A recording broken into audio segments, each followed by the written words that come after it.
It is a tragic reality of armed conflict that civilians can be harmed or killed, leading to immense suffering.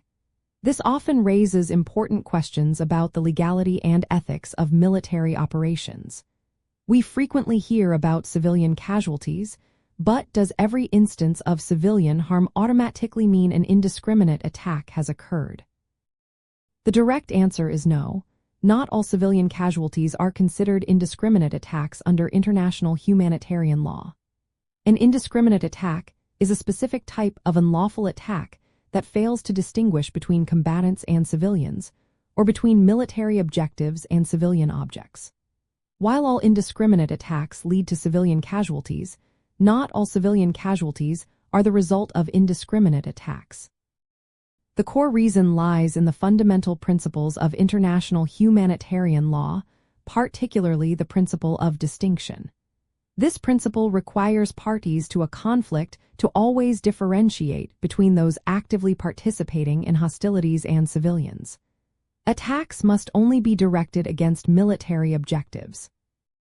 An attack becomes indiscriminate if it is not directed at a specific military objective, uses methods or means of combat that cannot be directed at a specific military objective, or uses methods or means of combat whose effects cannot be limited as required by international humanitarian law. Examples include area bombardment that treats a number of separate military objectives located in a city as a single military objective, or an attack on an entire town or village containing both military objectives and civilians. To determine if an attack causing civilian casualties was indiscriminate, one must assess whether the attacker complied with the principles of distinction, proportionality, and precautions. Distinction ensures military objectives were targeted. Proportionality requires that anticipated civilian harm or damage to civilian objects not be excessive in relation to the concrete and direct military advantage expected. Finally, feasible precautions must be taken to minimize civilian harm. If these principles were meticulously followed and civilian harm still occurred, it is often considered unintended collateral damage rather than an indiscriminate attack. However, it is crucial to remember that even collateral damage must be minimized. A key legal concept to grasp here is that intent matters, alongside the objective conduct of the attack.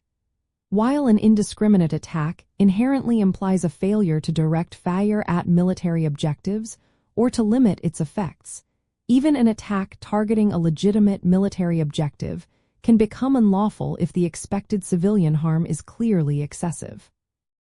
This emphasizes the continuous obligation on military planners and commanders to make difficult judgments based on available intelligence, ensuring attacks are as precise as possible and that civilian lives are always protected to the greatest extent feasible.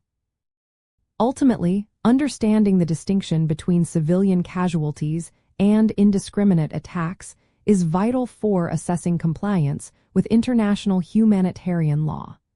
It underscores the rigorous obligations placed on all parties to a conflict to protect civilians. This means constantly striving for precision in targeting, rigorously applying proportionality, and taking all feasible precautions to minimize the tragic but sometimes unavoidable impact of hostilities on civilian populations.